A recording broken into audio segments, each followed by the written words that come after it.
the Royal College of Physicians is, for the first time, recognising obesity as a disease and calling for the government to do the same. We've come to realise that obesity isn't a lifestyle choice, it's something that people have a genetic predisposition to, and it depends on the environment that we live in.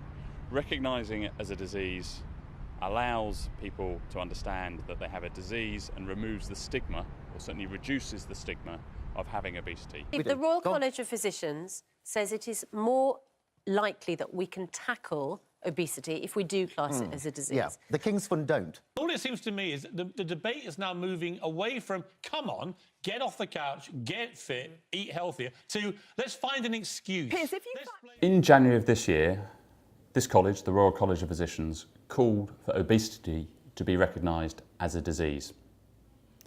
That call has resulted in a lot of discussion in the media and amongst the profession about whether that was the right thing to do. The purpose of me speaking to you now is to give our reasons behind that and hopefully convince you that you should be thinking about it as well. I was a little unsure about whether it should be called a disease, and when we first discussed it in our council meeting over the summer of last year, I slowly became convinced. Listening to our experts talk about the scientific basis, the genetic basis behind obesity and why it should be a disease was compelling. It's clear that there are people who are genetically predisposed, both to being thin or to being obese. It's also clear that adipose tissue in itself is metabolically active and creates a disease environment.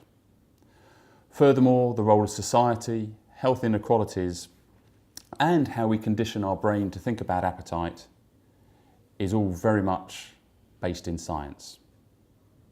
The definition of a disease fits with obesity. Now, I'm not expecting to convince you here and now by that, but I would ask that you go and have a look at our resources on our website to see what we've said and to look at the evidence behind it.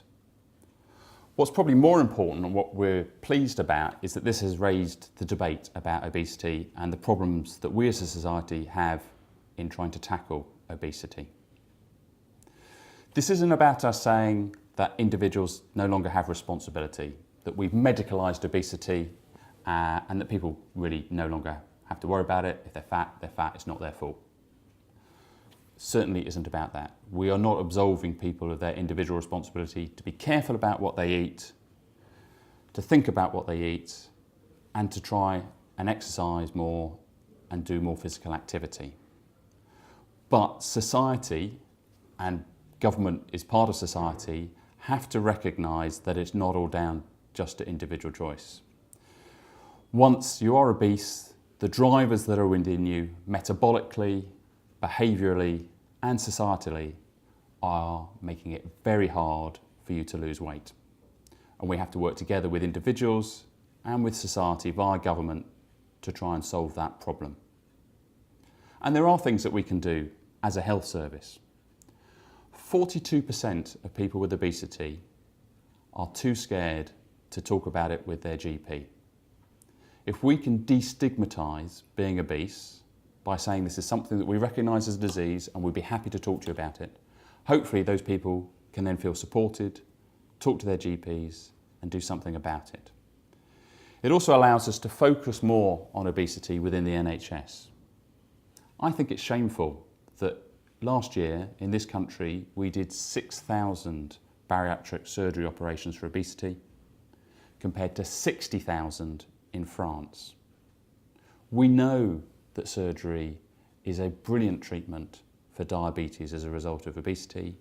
It changes lives. It allows people to be what they want to be and to give back to society. And in the long run, it saves the NHS money. 1 in 6 people in our hospitals have diabetes, and almost all of that is as a result of obesity. So, I'll reiterate, I'm not expecting to convince people that obesity is a disease just by us saying so, but I would ask people to go and look at the evidence, see our information on our website to try and understand why we've had this call for obesity to be a disease, but then to have those conversations, to have that debate, to think about how we as a society can help people with obesity to manage their condition, to manage their disease. Thank you.